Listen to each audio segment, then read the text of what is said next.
there's other games out there that haven't released yet, or studios that we have our eyes on. What about my So- standout? Oh, pfft. I Fuck my drag. Whoops. Who cares about my We standout? edit this out.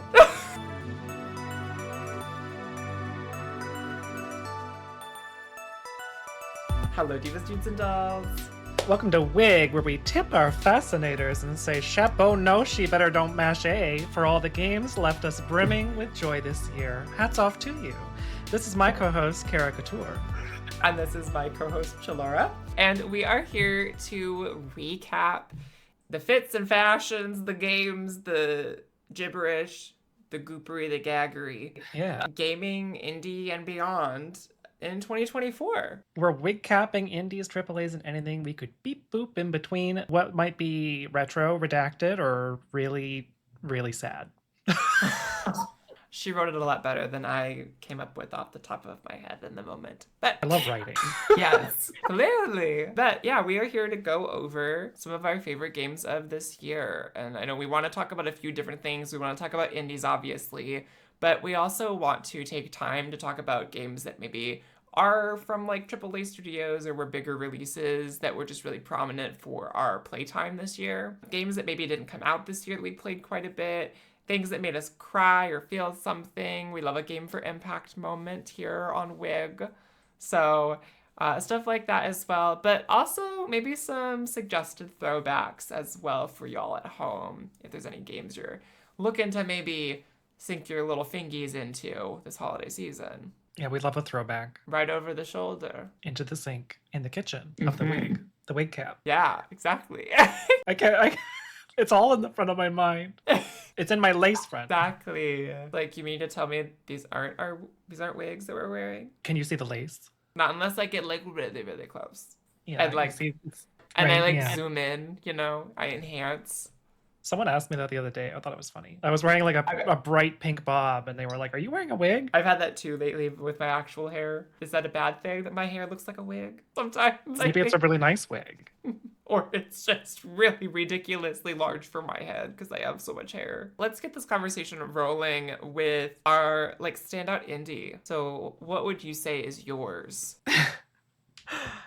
At the beginning of this year, one of the first games I played was a game called Atomic Crops, and I would say that stood out for me just because it was really, really fun. At first, when I first started playing it, I was like, this game is not fun at all. And for those at home who maybe don't know what Atomic Crops is, it's a roguelike game with somewhat pixely graphics where the nuclear apocalypse happens. Or is it atomic? Atomic, is that different than nuclear? I think it's the same thing. But basically, like, the bugs and the plants and the animals have kind of like mutated, but you were stuck in like a hovel or a bunker or whatever, and you come out and you need to help prevent famine. You grow these like silly little crops, and you can place them in like a certain way to make them bigger and produce more output. And you have like a home-based system, and like usually there's like a certain amount of days that go by. I can't remember how many, but eventually like a boss will show up, and you kind of do this like day-night cycle. You start your day out in the field, and you can go in 4 different directions, and you need to like fight a few monsters or animals or whatever to get seeds. You can get animals that help you along the way. Like cows will automatically milk. They'll water your plants. They milk themselves. Yeah, they milk themselves. You can get little bees that help you pollinate your plants, and you can free them from the evil rabbits or whatever that have kind of sprung up. And it's very cute and imaginative. And you get different kinds of guns and firing rates and buffs and things like that kind of either impact your farming or your combat, or maybe make you walk faster or water things faster or whatever. So there's like a big mix of buff options at play. And then when night hits, these enemies will start coming towards your farm. You have to kind of balance like farming and combat and like exploration and like buff gathering, almost like tower defense, because Oh, cute. like some of the pigs, like some of the buffs you can give them are like they have a turret on their back. You can build turrets, you can like, do all sorts of different things. And so it's really, really fun in how that dynamic plays out. Eventually these like giga bosses come out of, the woodwork once you play enough nights. And there's also like romance options that take into play when you go back to home base. There's a lot to this game and it's really, really enjoyable. Once you beat your first kind of session, the difficulty gets higher up to 20 times. And so you kind of get to play this like different, harder thing that Oh my changes and gosh. has different bosses like so Yeah. many times.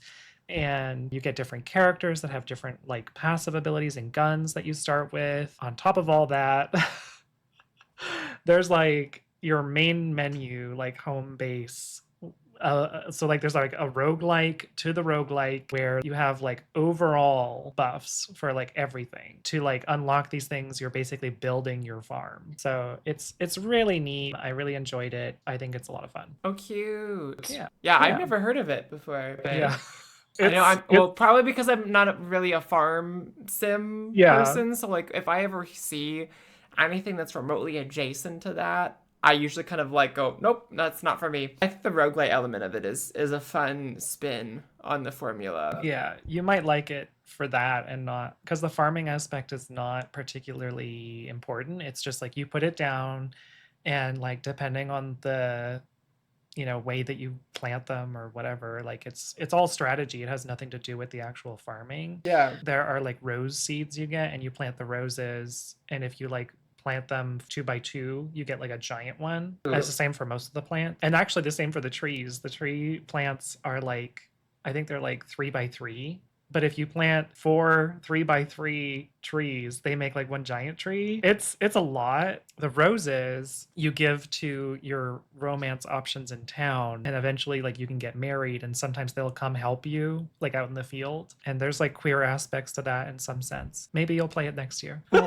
have to see. We'll have to see if I have time. Because that was my biggest struggle with picking games for this was that the way my life changed so drastically this year, I didn't play as many games as I normally would because I went from Yeah. streaming 30 to 40 hours a week consistently to like 5 hours a month if I'm lucky. Like Yeah. most of my time gaming is gaming with my boyfriend or gaming when he's at work. So I don't have all the time in the world to play stuff like I used to anymore. But for me, I haven't finished it. I just started it a few days ago actually, and I had it on my radar for a while. And then I saw all of the accolades it was getting. And it's like, okay, I definitely need to play this. From Simogo, Lorelei and the Laser Eyes is kind of like my new obsession. I'm like 20% in, 25 maybe. It makes my brain like hurt sometimes, all the puzzles in this game. It's like satisfying to figure them out. I will say, queer folks out there, we famously are not a math loving group.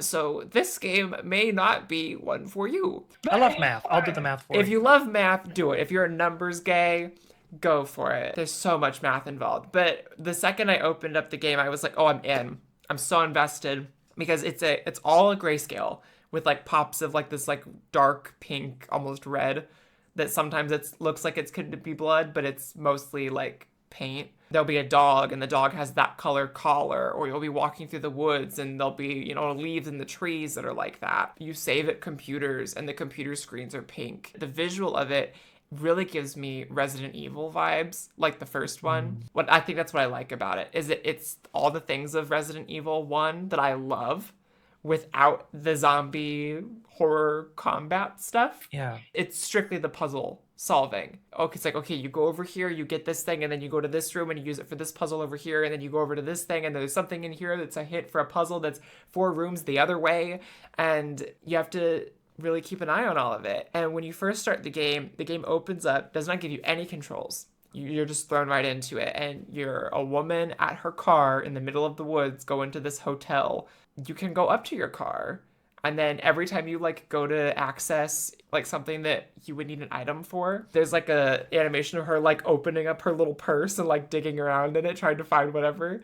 So I like it for that because you're just like a woman with her little pocketbook, just Yeah. off you go with your little sunglasses. But the control system is really intuitive. It's not tank controls, so it's just you move in whatever direction the arrow key you push is. Samogo is the developer of Sayonara Wild Hearts and Year Mm. Walk and a few other games too. There's a lot of like really cute Easter eggs to their body of work throughout the game. When you like open the glove compartment, there's a instruction manual, and that's like how it tells you like this is how the game works, this is what your goal is. And also we highly recommend that you play this game in like dim lighting, and we recommend that you have a notebook and a pen handy.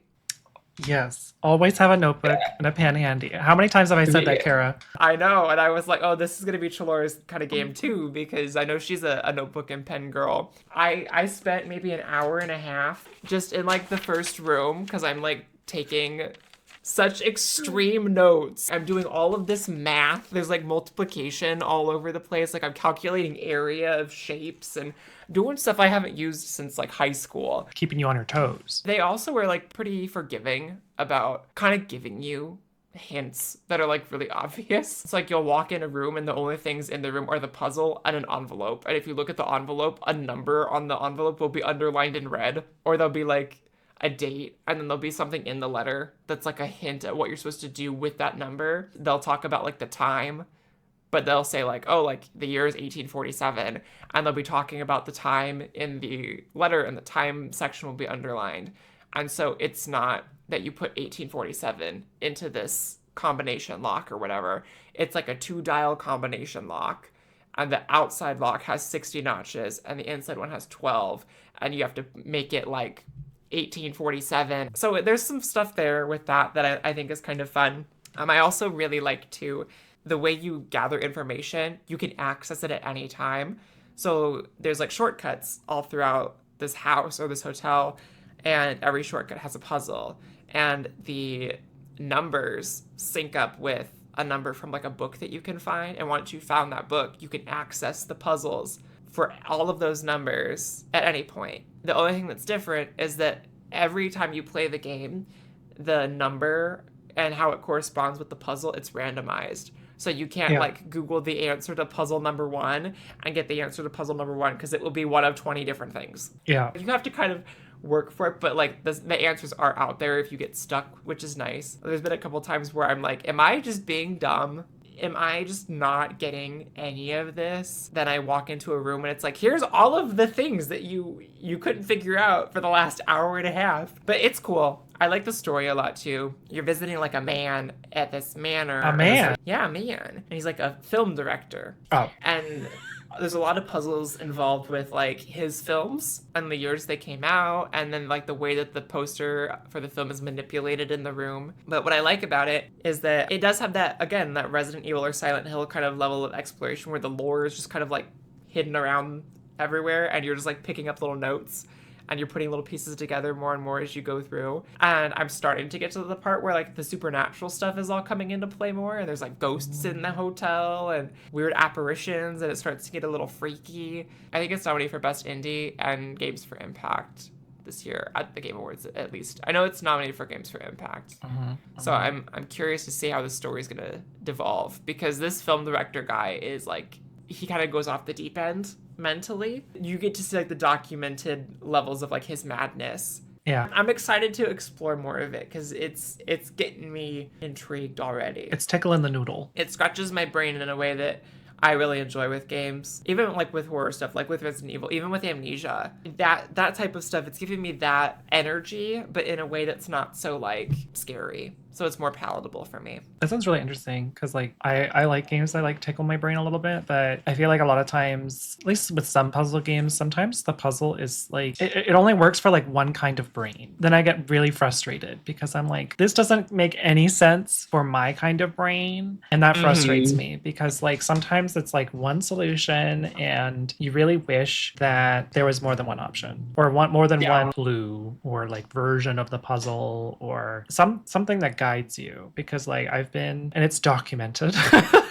on my YouTube channel, where sometimes puzzles will try me. The main character sits there going like, wow, this place sure is a dump. And you're like, is that a clue? Like, how is that supposed to help me? And you keep walking around and they just go, wow, this place sure is a dump. And you're like, that is not helpful in any way, shape, or form. Like your little commentary, maybe if it was helpful, and I've said it a couple times where like in puzzle games especially, maybe if the main character like comments, you know, one time after like 10 minutes of clearly working on this puzzle, you know, they say one thing and then maybe there's a new line that's like 20 minutes, 30 minutes, 40 minutes, you know, it kind of allows the player to better understand the problem rather than just like, wow, this place sure is a dump. It doesn't really move anything forward. No, your character doesn't talk in this game, so there's none of that, but you do have like, you can just access your resources and your notes at any given time. And then as you get more information, it like evolves the information you've been given. Oh, okay. There's times where it's like if you like move things around, it'll be like, oh, new like memory unlocked. But then if you like correct it and make it what it's supposed to be, then it'll just say like memory altered. And so then there's like things that you pick up along the way that I really, really like, just in terms of like a world building and like a file management element of it. Because like that's one thing I hated about Resident Evil was that like you had to actually remember where everything was at. It's like I don't know. Like the map doesn't help. And like I know that's part of the design of the game is remembering where you needed to go, but it's like, well, now I have to wander this entire house and hope I don't run out of bullets or hope zombies don't come after me or whatever. As I run through all these hallways trying to remember where this one item goes that I left in a crate in this other room. For this puzzle forever ago, and now I need it again for whatever reason. And it doesn't really feel like that. But I do really appreciate too is that like you walk everywhere, but there are like espresso machines throughout the house. Oh, they make you go faster? They make you run. Oh, I love that. If you drink coffee, you run. But then you also have to like manage your bladder. Oh. So there's like toilets throughout the house. And then if you like get full, it's like, oh, you need to run to the potty real quick. What if you don't reach the toilet? I don't know what happens. I haven't done that. Two peas of pants and it's game over. I guess. Just like real life. Yep. Sometimes you can't depend on depends. That's that me espresso. It just really is Sabrina Carpenter's world and we're just living in it. Yeah. Because the rest of the time I'm just running around, writing notes, trying to get everything. And then the stuff I write down, it's like, do I need to be writing this down? Probably not. I once saw like in a game, there was graffiti of like AB square. And I was like, I'm going to need to know AB square. I'm going to need that information. Went through the whole building, never needed AB square. But when I played Cocoon, I definitely needed a notebook. Oh my God, yeah. I can only imagine with that game with all the ins and outs of it. Which is, I also played this year, but it didn't make it on any of my lists. But Cocoon was very good, y'all. For those at home, it's like a little alien puzzle game. And it's pretty much just puzzles. If you like puzzles, and the story is completely interpretive. There's really nothing to say about it otherwise, other than that it's very good and very thought-provoking. We talked about our standout indies, and we also wanted to select a standout game overall, which could be an indie, but doesn't have to be. Did you have one for yourself that was it an indie or was it not an indie? It's an indie, but it's also not like a proper release. We're in early access still. For me, I think the real standout that like really defined this year for me was Hades 2. Of course. When it comes out in full, it's sweeping awards season. I'm calling it now. Like it's that good. It is that good. If you liked the first game, you will love the second one. Unless you're my boyfriend, because my boyfriend quickly learned that he doesn't like roguelites. He doesn't like roguelikes. He doesn't like romance. He doesn't like Greek mythology. He doesn't like himbos and baddies. He doesn't. No, he likes everything. Other than that, he played games where like dying is bad. Right. You don't want to die. You want to make your kit so outfitted that you can't die. Right. And you're trying to min-max your kills and your damage count and all that. So a game where like death is part of the process and losing is part of the process. Mm-hmm. It's a completely different like mindset you have to be in to play a game like that. And sometimes it just is a mindset that doesn't mesh with you as a gamer. So, Absolutely. I mean, in the same way that most people think that because I'm an artist and an illustrator that I like games like Minecraft or Animal Crossing where there's all this design involved. I hate games like that because it's like I want to just play the fucking game. Like I don't want to sit there and be like, what if I put this in the corner? And then if I rotated it over here? Or what if I made this little section of my crops look really nice and curated? Like, I don't care. I just want to water the fucking plants. Put the seeds down and grow already. Yeah. And then I sit there with the plants being like, come on. Like, Get out. Come on. Give me the money. But, For folks at home who maybe have never played Hades or never heard of Hades, can you explain what Hades 2 is? I sure can. Hades 2 is the sequel to the critically acclaimed indie darling Hades from Supergiant Games that came out in 2020. It is a roguelite where you are playing as Melinoe, who is the daughter of Hades, the sister of Zagreus, who's the protagonist of the first game. And her whole family has been taken by her grandfather, Kronos, who's a Titan. He's sort of a combination of like the Titan Cronus and the god of time Kronos. So it's all smushed together. But Greeks love being smushed together. Oh, but in every way, shape, and form. In the first game, the whole point is getting out of the underworld. And in this game, you are going down to the underworld in order to like take out your grandfather and free your family. The Greek gods from Olympus are helping. Like always, providing you boons, providing you buffs, you get money, you get items to improve your kit, because in this game, it's all witchy, which I love. Melinoe is the Greek goddess of ghosts, I believe. Oh. As they've like done this whole like witch thing. She has like a whole other element mechanically you have to manage, and that's like basically a whole magic meter system. And you can like charge your attacks, and all the weapons are different in this game. I love the new one that they added in the update. Kind of makes me think of like a mech. It's like mech arms, and then you like kind of fly around like on a jetpack. That's fun. So it's the Princess Peach Showtime Sentai costume. Kind of. It does kind of give me Sentai vibes a little bit. It's quite fun. And then they've expanded the other section further. In Hades 2, you can go down and you can go up. In the recent update, they've added Olympus, and there's a second Titan that you have to fight up there, who is voiced by Ben Starr, and it's very good. He does a really good job. You're fighting Prometheus, so the guy who has to have his like, it's like his liver gets eaten by a falcon or an eagle like every day. Ouch. Do you think you'd start liking that eventually? Like you'd stop being like, ow, that hurts, to kind of like, ooh. Ooh. Gonna come eat my liver. I haven't beaten him yet. I've gotten pretty close, but he's a lot harder than Kronos is, and I thought Kronos was a lot harder than Hades was. I find the game in general a lot harder than the first game. Part of that, and like it does attribute to why a lot of some of the older players from the franchise dislike the newer one, is that they removed the dash. It's more of a sprint. They removed it because they found that a lot of players in the first game would just dash nonstop, and it was just always about dash, dash, dash, dash, dash, dash attack, dash attack, dash attack, dash attack. And it was very dark, like Dark Souls oriented, and it was just like invulnerability frames. So they did remove that aspect, and people were upset that they didn't have all this mobility, and I kind of like it. I like that I'm not constantly pressing the dash button while using my attack features, and it's more strategic in how you want to use your weapons and how to use your boons from the gods and how you want to approach different enemies, and it's definitely more thought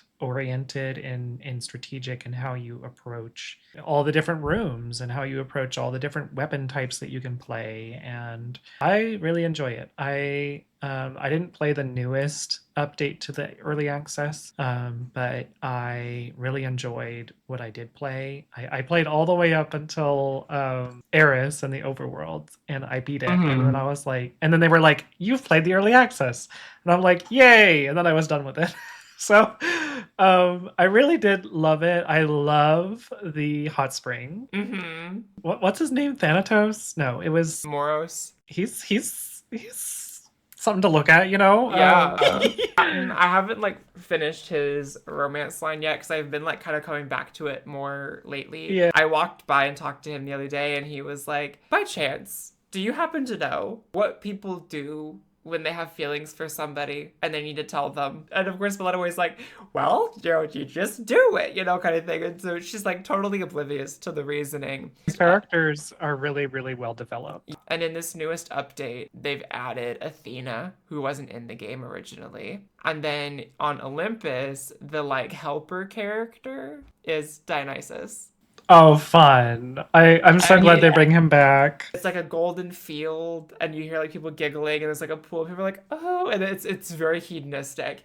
When you talk to him, he's like, oh, I'm just here, I'm vibing, and he is wearing nothing but like a little leopard print speedo Of course. with like a huge bulge. As he should. As he should. Is it the Yeah. same kind of art as last, like same visuals? Yeah, he looks the same other than that, but he's like up and he's like, hey. So now, But it's really you're telling me I have to play again. Is what yes, you're saying. yes. But it's really cute because when you run into him, he thinks that you're Zagreus. Oh. Like, oh hey, like you look different, but I love the look. And so people were like, trans rights. Because he sees Melodaway and he like recognizes the eyes as being the same. And he was like, I get the same vibe from you as what I did from Zagreus.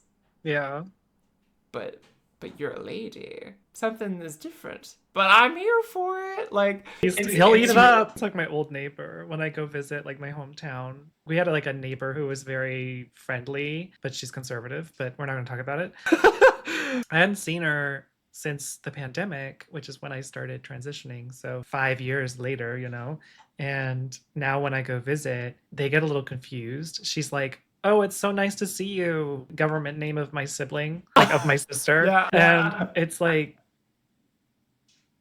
I don't know. Yeah, that's me.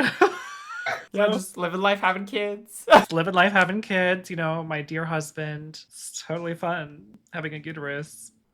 Yep, that's me. That's also like kind of fun though when that happens. Oh yeah, You yeah. know. Very affirming in a weird way. Oh yeah, it's like that TikTok you sent me of the trans man Oh yes. where the doctor is like, we got to give you this for your little guys. Protect your soldiers down there. Oh, great. He's like, well, that's fine, but my ovaries are getting bombed. Testosterone already destroyed my ovaries, but but no, they're destroyed. It's so funny. We're protecting my imaginary balls. So no, I'm very excited for Hades 2. I think the team, which we would still love to interview if you're out there. Answer our email. Answer my email. Would still love to interview anyone from the studio. Love the games. Love the vibes. Love the art. Love the gameplay. Love the updates.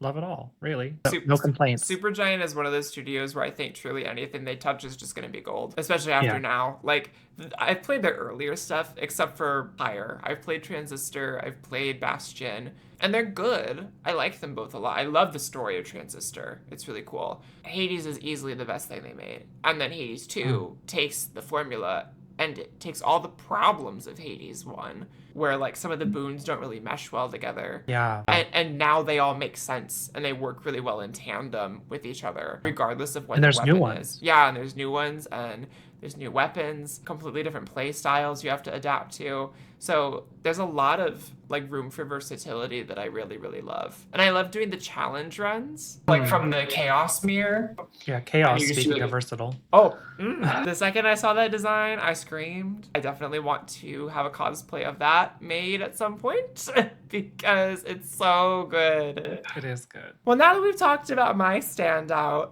game for 2024, what would you say yours had been? I played a little game that was provided to me back in August, and it came out, and I kind of paid it no mind just because visually I was like, oh, it looks good, but I don't know if it'll be good. It's a game called Witchspring R, and I think, if I'm correct, it's a remake or like a re-release of a game or genre that came out, I think, exclusively in maybe Korea. I could be wrong. I tried to look into it and I just don't remember right now.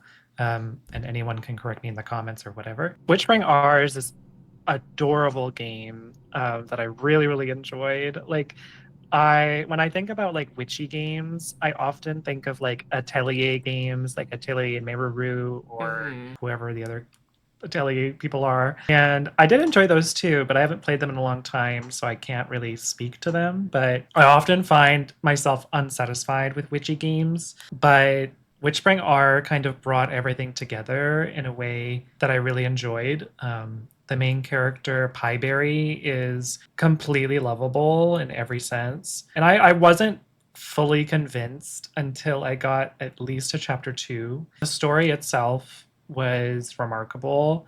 I didn't care that there were no queer representation in the game. I just didn't care. I just loved and lived for the adventure. The combat was really satisfying. And for those who've never heard of the game and don't want to look it up, it is an adventure fantasy game, or a JRPG, I should say, where you play as Pieberry, who's this little witch girl. She kind of gets pushed out of her own forest that she's kind of confined in. I think she's like 12, maybe 8. I don't remember. She's like a child. There is a point in the game, maybe minor spoilers, but like there's a point in the game where she kind of like is forced to age up. Like this like magical effect happens, and there's like some really funny and interesting situations that happen with that I really like. So I hope that other people find them funny. But witches are an oppressed people who are being hunted by humans, and they think that witches created like the end of the world, or like they're running around being evil automatically, which is not true.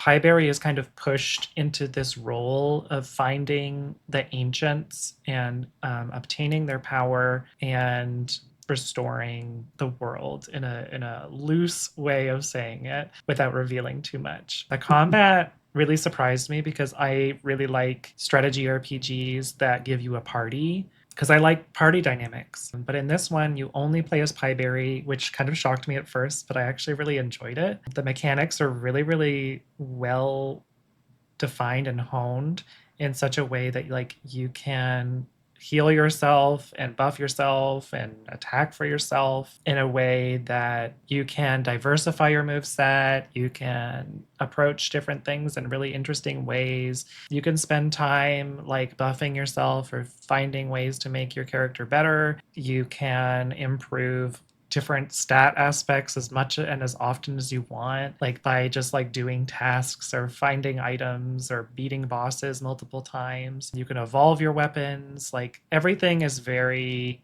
flexible in how you want to approach the game, which I think is really fun, but still like personal to how you want to play. The bosses are incredibly satisfying to beat, at least from my perspective. Like I approached this and I was like, sometimes I play RPGs and there are just some bosses that I just cannot fight. Like I can't, I'm not going to grind nonstop to fight them. I'm not going to grind from level 30 to level 70 just to beat this other alternate ending boss. I think that's silly. I'm not going to do it. But in this one, there's like a big, scary optional boss, nightmare guy, who is completely optional. And I went and fought him and beat him first try. So like I mean, it was difficult, but like Yeah. it was something I could do. And before you do any of the battles ever, which I think is also a really nice quality of life thing, is the game will tell you the statistics of the fight. So like it'll say like there are 7 of these enemies and 1 of this enemy. And it'll kind of give you an indicator of if the fight is probably too hard for you or if it's not. And you can still fight if you want to, and I don't think there's really any penalty to losing the fight. You get to go home, you can craft new spells to put into your spell book, you can cast any of the spells at any time, you get like assist characters that fight automatically by your side and do different things, and you can like recruit them, different kinds of dragons and bunnies. Oh. There's all sorts of stuff, and there's like optional stuff, and it's all really silly and fun, and it's really just a good time. It's just an enjoyable game. It was a standout game because everything was good. I had no complaints. I love that. Yeah, I've heard of the name and I've seen it around, but like I haven't really looked into it. But that, Hmm.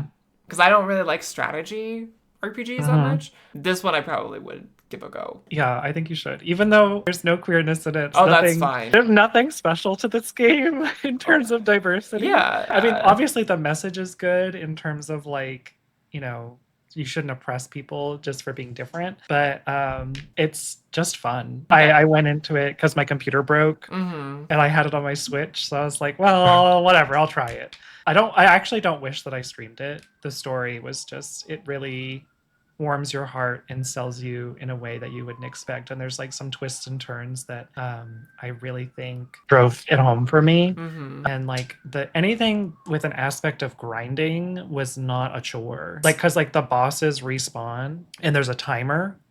So like it felt a little mobile gamey in that sense, but the timers weren't long. Like it was like, oh, while the timer's going for this boss to respawn, I will just go farm this. And you have like the resources for those things are like, I don't know, there's one like giant dragon who, when you beat him, you get a little chunk of his flesh and he just goes back to sleep. And you can either eat the flesh and get like 60 extra health points, or I think it's like 100. It's like a lot of health points that you just by consuming it, you get a permanent health buff. Or you can use it you can sell it. You could use it as a crafting material to make this, that, or the other thing. On top of it, there's like a lot of optional bosses. Like if you go out of your way to find all the optional stuff, it's totally worth it. Like there's a cave that has like the equivalent of flans, and at the beginning you can go in there. It's like easy fights, whatever. It's not a big deal. But you can actually swim past the last part, which I didn't really recognize at first, because you have to get a companion that can swim. And I just didn't think about it. So then I went in there eventually looking for something. I swam to the back of the cave when I was definitely overpowered for the boss that's in there, which I probably should have done earlier. But there's like a king and queen flan, and they're really, really funny to talk to. And they're like, "You won't eat us this time." And then she's like, "I'm going to eat you." Because the main character's really funny. She's really charming. So it was just, I don't know. And it's worth going in there because you can get items that fully restore your mana and your health. So it's worth grinding stuff. It's worth going around and trying stuff. It's worth doing the optional stuff. Everything's worth it. Yeah, it sounds like it. I love a little goofy game. Like, And witchy. as much as I love games that are like clearly have a story they want to tell, or a point of view, or a statement, or are about diversity, or representation, or anything like that. I love all those things. But sometimes I love a game that is just like, it's just silly. Yeah. Like that's the point. And yes, it could be difficult, it could be challenging, it could be a lot of different things. But I love games that are just like dumb. She's this like 12-year-old running around, and there's like an army of human killers trying to murder her, and she's just like, she's just like, I'll just throw a fireball at them, it's fine. And she somehow always manages to either escape or whatever. And I mean, there are definitely some serious moments that are very scary and sad, but it's really good. It's heartwarming, it's charming, it's funny, and it's fun. It's just fun. Yeah, and sometimes that's ultimately what people want at the end of the day. Life's hard enough right now. We all need a game that we can just kind of turn off our brain to the rest of the world. Yeah, it was easy to play. I'll say that for sure. Going into other things that are coming up down the pipeline that we are looking forward to. I'm actually looking forward to a strategy RPG, which I can't believe are words that I'm saying, but I'm really looking forward to Demon School from Necrosoft, which I know you're also looking forward to as well. I am deeply looking forward to it. But I'm looking forward to it more because of the Persona elements of it, and like the old school Persona element. The references. And I love the like Italian horror references in it. Aesthetically, I think are really, really cool. You're also looking forward to it because the gameplay is so like up your alley. Yes, and I want to date the guy that wants to drink sour milk. But I love how diverse the party is. I think there's like 17 people. But you only bring like 4 at a time? Yeah, something for everybody in there. But there's a lot of gender identity and queerness too. Mm-hmm. But yeah, if you are a fan of Shin Megami Tensei, Persona, I think it's actually more closer to the Devil Survivor games, I believe, because those are like strategy RPGs. Final Fantasy Tactics, but it's more puzzly involved. It's not as much like here's a grid and you move around. It's more there are 3 zombies of various positions on this like, I don't know, 10 by 10 grid, and each of the zombies moves, 2 spaces ahead every turn, and they're going to attack you, and you don't want them to reach the end of the grid. How are you going to kill them?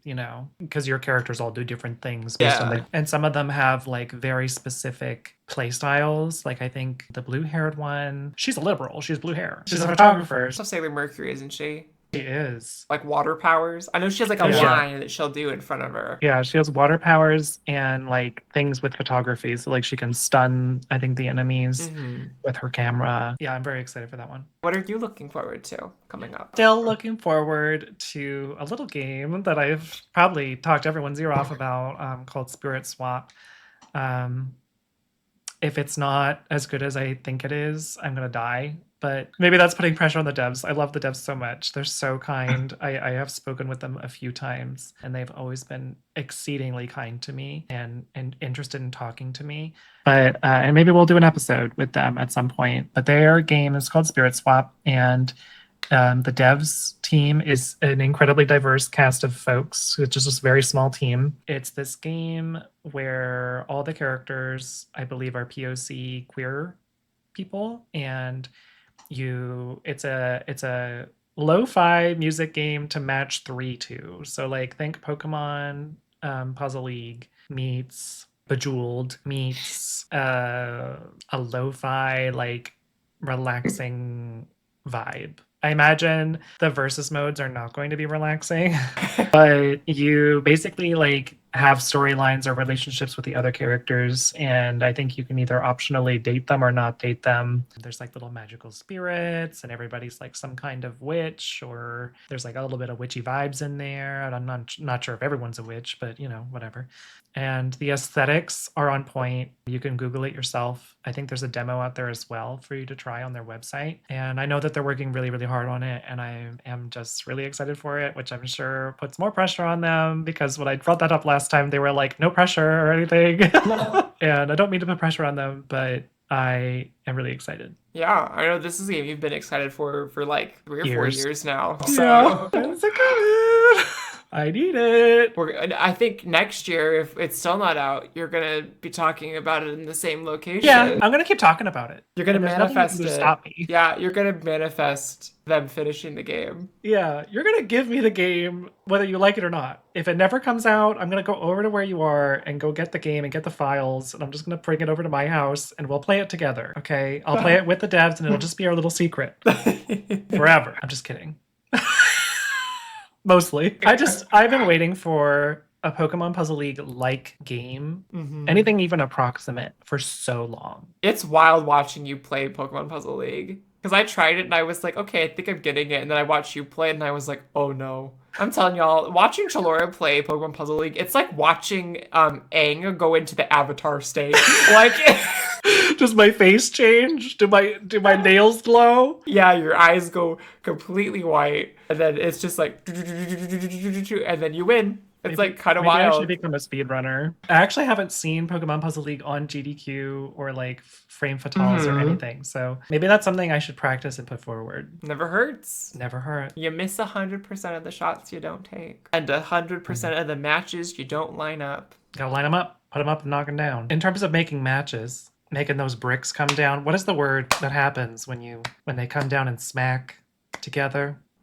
What, the impact? Oh, impact! That's the next category we're going to talk about. Wow. What a segue. Our next category and our last category, so sad, boohoo, is Games for Impact of the year for us. My Game for Impact, which is another game that I have probably not shut up about all year, and I chewed Chara's ear off already about in the beginning of the year, because it was another game that I played at the beginning of the year, is a game called In Stars and Time. I still need to play it. You do. It is excellent. It's superb. I think when I started playing this game, I was like, looping is in. Looping is the game of the year. Looping is the genre of the year. We're done with roguelites. We're into looping now. So In Stars and Time is a looping game, which is a little bit spoilers, but it's been out long enough and it's not that big of a spoiler. It's a soft spoiler, and I didn't give you any warning. Whoops. It is a game where you start the game. It's like a grayscale kind of game with like minor color, but it's very stylized and very like pretty, and it's not too pixely. It's very like the art is quite nice and expressive, I would say. It is an RPG that you start the game at the end of this party of adventurers' adventure. So something has happened in the world that is causing everything to freeze, and not in like an ice way, but like time. The party of adventurers, or the world that they live in, believes in a religion that is based around the importance of change and how things should constantly change and time should continue flowing. So this is like kind of an interesting thing for them to happen. It's kind of like a blasphemy, that everything is still and not changing. So you have your main character named Sifrin, who is non-binary. I believe they use the he, they pronouns. It might be only they, them. I'm pretty sure it's he, they. Go on this adventure with their compatriots who are also various kind of queer characters. There's a trans one, there's an asexual one, but they're all different kinds of people, and they have really intense backstories that you eventually develop over these loops. The objective of the first part of the game is to talk to every one of your party members in this little town before you go on your last big trek into the evil king's castle. And you organize like a little feast before you go, and it's very heartwarming. And you I don't know if it's spoilers or not, but it's a looping game. Yeah. I guess I won't say more, but it's a looping game. And there are some moments that are very funny, very silly, goofy funny. There are very heartwarming moments. There are some like meltdown moments for Sifrin too and other characters where like it's just overwhelming for the main character or the other characters too. I think the game really represents an idea for the importance of found family and how those dynamics can work, and the fears around having found family and how that can easily feel like it could be deteriorated or not even deteriorated, but like imposter syndrome of how sometimes because you're not blood relatives that like you have this fear of like, well, I love them, but maybe they don't love me as much as I love them. It's a scary thing to think about, especially for queer people and for a lot of people in general. You know, maybe you're estranged from your family for various reasons. It can be a very scary experience. And so I think this game kind of gives us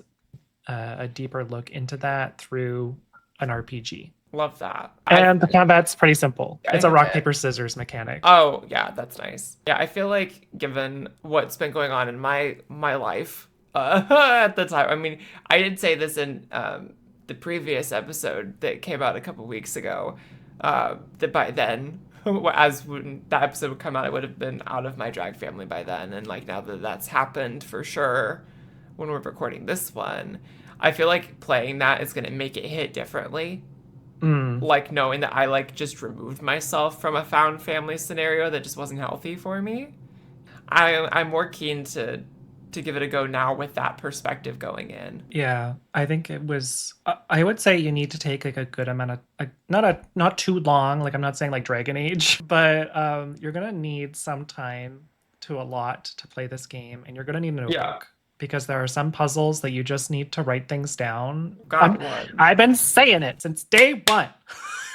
You gotta have a notebook and paper and a pen and a pencil. Like you gotta have some resources sometimes to play puzzle games. And Stars in Time has really important details that you need to either remember, write down, or you need to have it visible on your piece of paper so you can align those pieces of information together.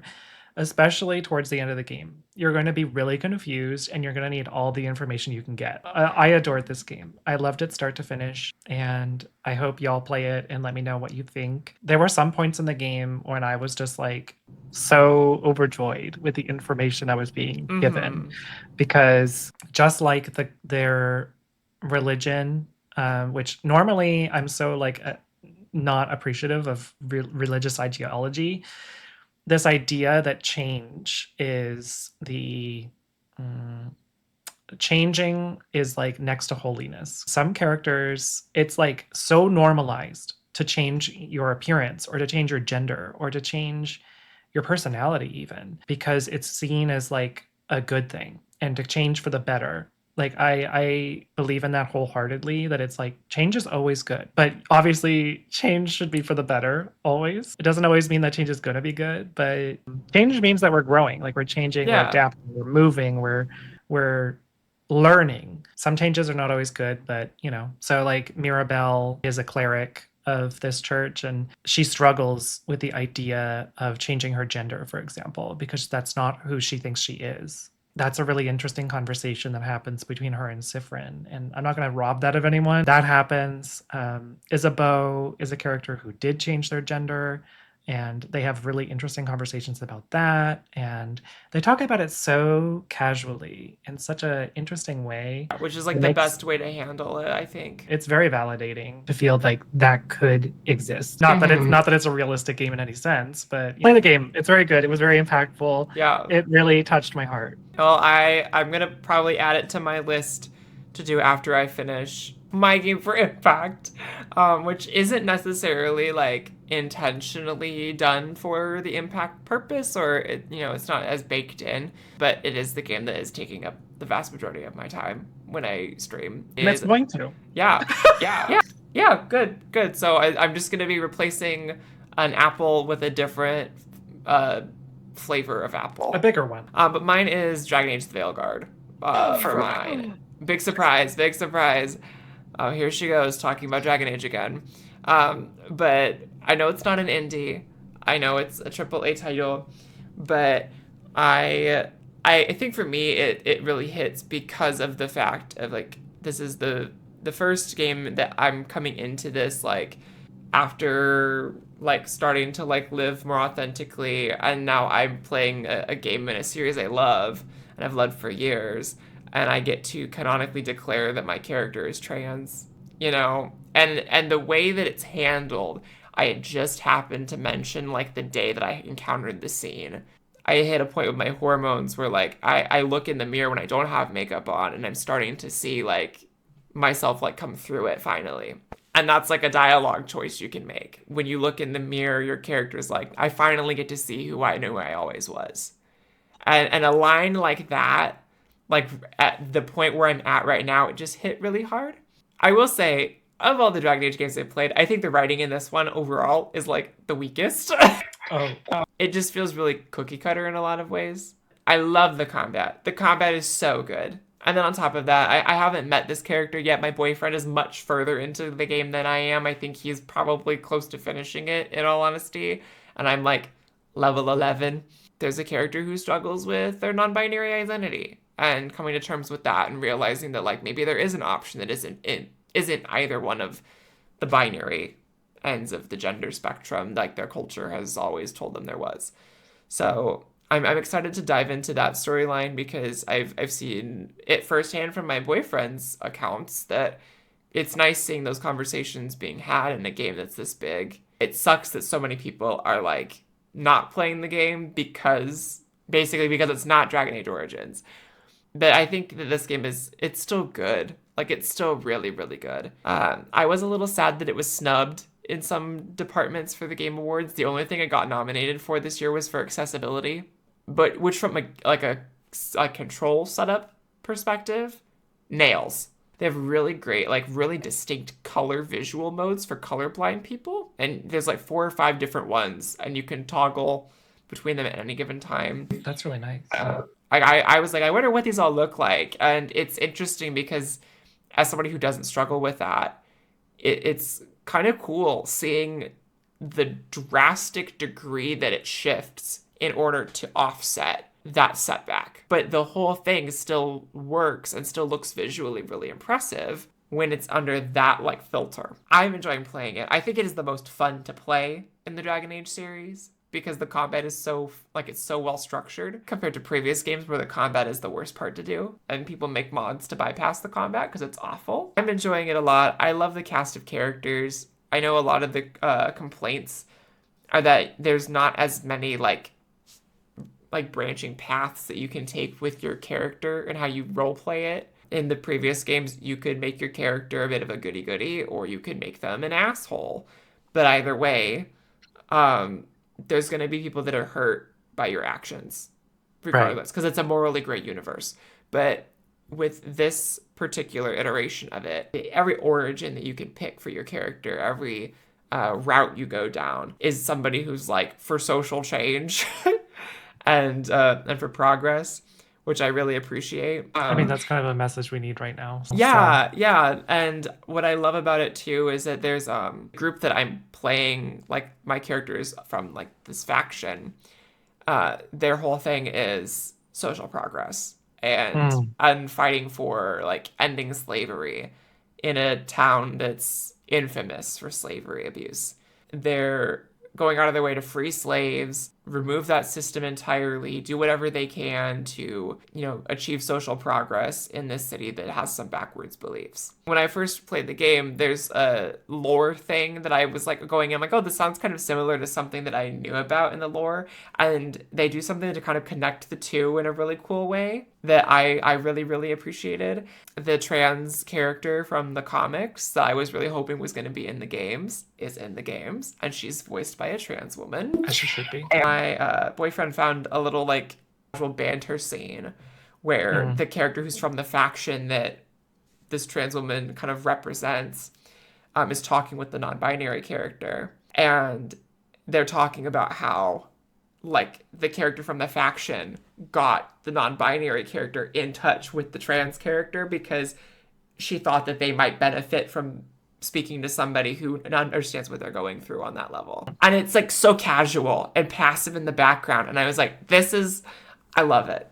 I love seeing things like this. Because I know some people are like, well, in fantasy land, use magic to change your gender. But sometimes the magic system doesn't work that way. That's what I like about the trans woman in particular is that she's not like all surged up.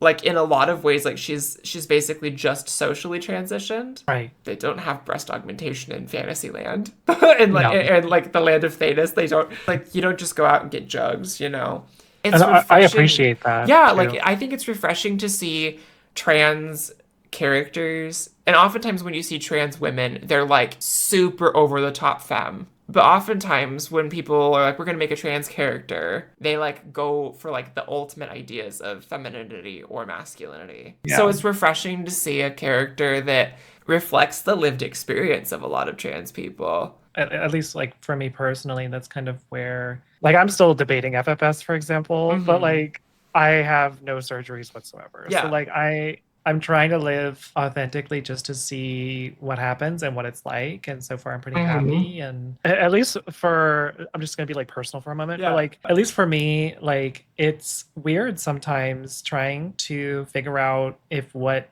is happening looks normal. And Yeah. like this is a conversation I've had with a few women where like a lot of women, especially in the United States, get breast augmentation surgery.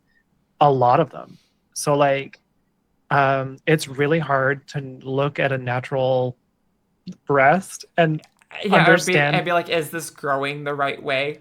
Yeah, and there are different kinds of breast growth Yeah. too. Like some of them grow this way, some of them grow that way, and some of them like they're all over the place, Yeah. and they're not supposed to be the same. And so like it's difficult to know what naturally it's supposed to look like. Mm-hmm. And like I love breast augmentation, don't get me wrong. Like Fierce Slay Divas, go work the world, whatever. Yeah. Live your breast boobily if you want to. Live your breasts boobily, whatever. Uh, live your lives boobily if you want to, but yeah, it's challenging. So like for that to be what's in the story is really authentic and interesting to me, because even like Baldur's Gate, for example, a few years ago, like I mean that impacted me being able to see the character customization and be like, that looks like my body, Mm-hmm. was really staggering. Like when you can see the nudity, I mean, like Yeah. and for it to be like acknowledged as something real that occurs, like that was like whoa. So this on top of it is like an extra layer of like validation, I guess. Oh yeah, for sure. So I'm excited to explore more of the storylines and to get Mm. into more stuff with like my particular faction, which like that's kind of where I'm coming up with. I know there's like a really big choice that you have to make where it's like you save one group or you save the other and the ramifications. I'm curious to see what it's like because I've been watching my boyfriend play the stuff that kind of relates to that bit because he picked the other side. Mm. So I'm like, oh, so now I get to see what I'm not picking. So Yeah. I'm curious to see how it's going to play out. And he's like, well, I really like this guy who's from that faction. So I'm picking that group. And I kind of knew going in like what happens to like the faction I picked if you don't pick them in this scenario. And I was like, I don't think I could do that. Like, even though I Yeah. wasn't playing this faction, I think I'd have a really hard time not picking that option. Seeing like the aftermath, because it's like he goes into there's like a later mission where he goes into that area where they're based and like the shopkeeper's gone and it's been like ransacked. And so it's like, oh yeah, like you just can't access this anymore because like a lot of people are dead now. That's the thing that like I love about Dragon Age is that like I love the decisions where it has weight behind it. Impact. Yeah, Games for yeah, impact. exactly. I like the impact of it. I like games that make me cry. What can I say? And I'm sure this Yeah. one will multiple times. So we'll get there. But all in all, I think that 2024 was a bit of a stacked year for games. There's a lot of really good stuff just across the board. Playing what, 50, 80? The original list that Chelora had made for this episode was astronomical compared to the one that I had in mind. She's a gamer girl. Yeah. I would like to give a special mention to Thirsty Suitors. Excellent game. You should check it out yourselves. I don't want to give everything away, but yeah, Fields of Mystria, the Post Really Girl cute. was very fun, silly and funny. I want to play that so badly. When I saw the trailer for it, I was like, this looks kind of not my vibe. And then it like goes off the deep end, and I'm like, oh no, this is my vibe. Lastly, other than Beastie Ball, because we would like, Yes. we're working on it right now. But we're trying to get an episode with Greg from Wishes Unlimited, but maybe it won't happen. But we'll have a Wishes episode anyway. But Beastie Ball, Kunitsugami, Path of the Goddess was also very good. It's kind of like if you liked Okami and you like tower defense, interactive tower defense, you're gonna like it. I have most of my indie stuff this year that I've been playing has been monster catchers. Like I played Koromon before we talked about the monster catcher episode, and then I've just gone back now and have finally gotten around to playing Cassette Beasts, and I'm basically finished with it. I think I enjoyed it more than Chelora did, but I will say if you're going to play it, don't play it on Switch. Yeah. Just don't. Just play it on anything else. The Switch port of it is so buggy. It crashes for me all the time. The lag is awful. Just play it on PC or of another console. Please do yourself a favor. I'm excited for like what's to come this next year. I think there's a lot of really fun stuff coming down the pipeline. I know it's next week, I think, when Infinity Nikki finally releases. And I can't wait for that game. I can't wait to just be a stunning, gorgeous girly in a gown. It's gonna eat me up. I know. I can't wait to just like be dodging bubbles blown by a fish with 301s and a bunch of filler. I'm gonna be at PAX Unplugged, so I'll have to wait till after I come back. Marvel Rival also comes out. I know. Yeah, we're very excited for that here. It's like, well, we gotta get through WoW so that way we can play Marvel Rivals. We're so busy here playing games. If you're a gamer, you're swamped. We're swamped. You're swamped. Everyone's swamped. Our wallets destroyed. Who needs them? Who needs food? Honestly, who needs to eat when you can enjoy quality content? But if you would like to eat and you want one game instead of many, you know, you can always send Chara and I a DM and we can help you find that one game to rule them all, depending on the genre and vibe that you're looking for. And if you want it to be replayable or whatever. I think we've had a pretty good track record of doing that for people. Oh, we sure have. And we're like, you know what? It's like going through like a little recipe card box. Rolodex. Yeah, it's like, it's this one. Go play this. Here you go. Thank me later. And then we never hear from them again because they're playing the game. Yeah. And they're swamped. They're in it. That, I think, is a perfect spot to conclude Wig for 2024. I know we only got 9 episodes out this year. Hopefully, we'll have another 26 to add to the lineup. And maybe episode 35 will be Wig Cap 2025. See y'all then. Be sure to follow us on socials. Blue Sky. Blue Sky's more fun. We'll have Apple Podcasts soon if you're an Appler and you're like, I hate listening to this on YouTube and Spotify. When are you guys getting it? We're getting it soon. I promise. It's coming. It was a long process. Blame, what was his name? Donald? Yes. Blame our support guy who took forever, named Donald, inconveniently. What an awful name to have for this. What a terrible time to be named Donald. I'm so Yeah. sorry. Well, that was the wig cap. Yeah, that's the wig cap, and We got you covered. And maybe we'll have a little bonus bobby pin or two. And it's not a lace, down the it's a line. marathon. Please. Alrighty, y'all. We will see you in the next one, or you'll hear us in the next one. But until then, bye. Toodles.